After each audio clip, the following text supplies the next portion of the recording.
Hello, I'm Sebastian. Welcome to 9 Trees podcast. Today I will summarize and review the book. Map Handbook, the ultimate thinking tool by Tony Buzan, presents mind mapping as a practical method for capturing ideas, organizing information, and improving how you learn and plan.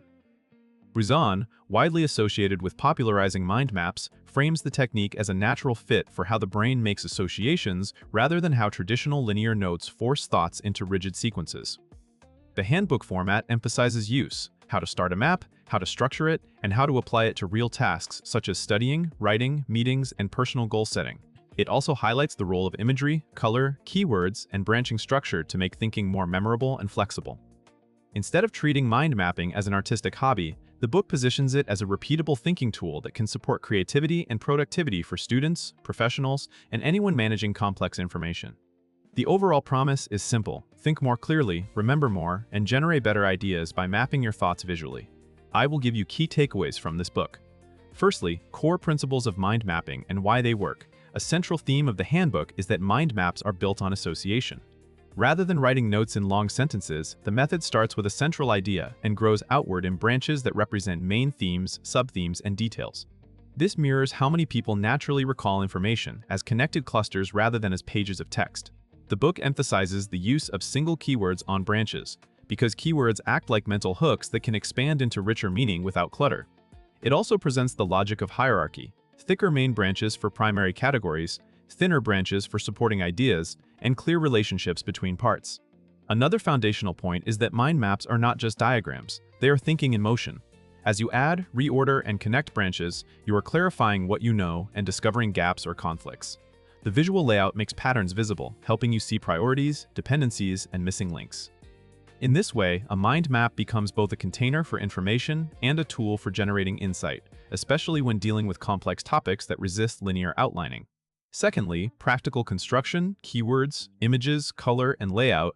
The handbook focuses on how to build mind maps so they remain readable and useful under real pressure.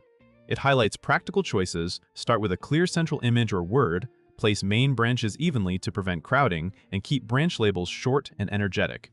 Using color is framed as more than decoration. It separates categories, improves scanning, and supports memory by giving distinct visual identities to different themes. The book also underscores imagery and symbols as compression tools. A small icon can carry meaning faster than a sentence and can trigger recall later. Layout guidance matters as maps grow. Spacing, curved branches instead of rigid lines, and consistent visual cues help keep the map legible. The idea is to create a page you want to revisit, not a tangled web. The emphasis on one word per line encourages flexibility, since a single word can connect to multiple ideas and makes it easy to add new branches without rewriting paragraphs.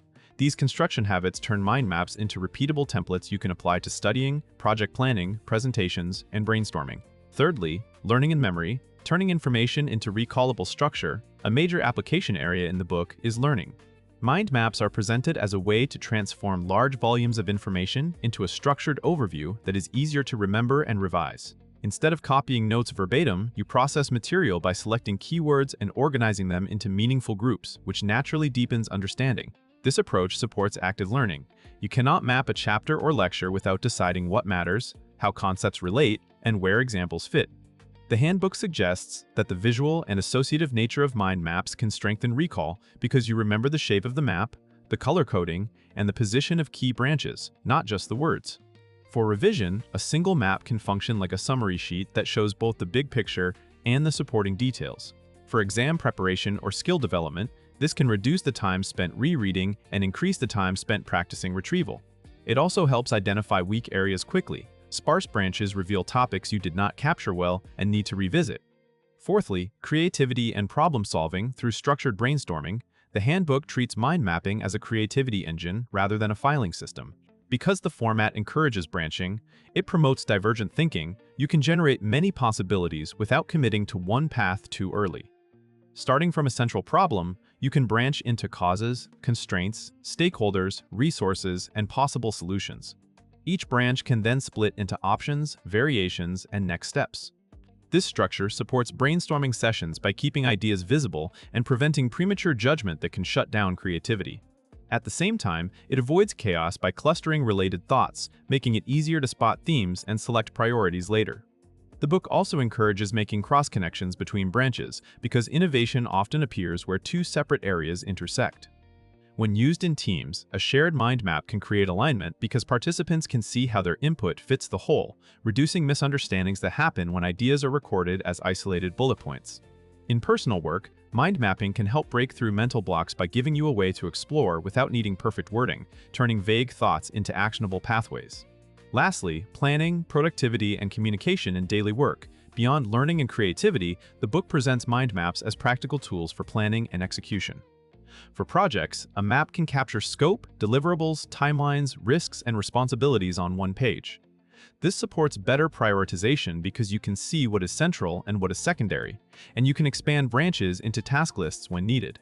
For meetings, a mind map can serve as a live agenda and minutes format, capturing decisions, action items, and open questions in a way that remains navigable after the meeting ends.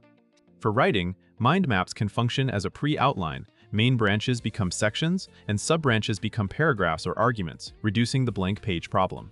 The handbook positions the method as adaptable. You can make quick, rough maps for speed, or more polished maps for presentation and teaching. Communication benefits are emphasized because a well-made map can convey a complex topic quickly, helping others grasp structure before details. In daily life, mapping goals, habits, and personal plans can make priorities visible and support follow-through by turning abstract intentions into organized next steps.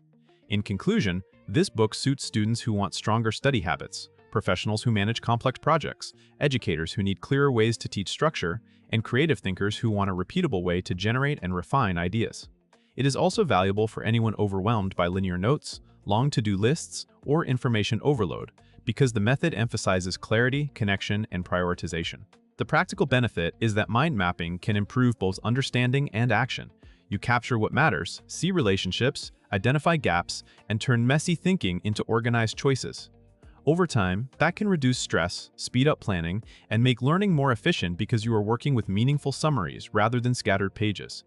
Compared to similar productivity or note-taking books, Map Handbook stands out for its focused commitment to one versatile tool, and for its emphasis on how to build maps so they are memorable and usable, not merely decorative.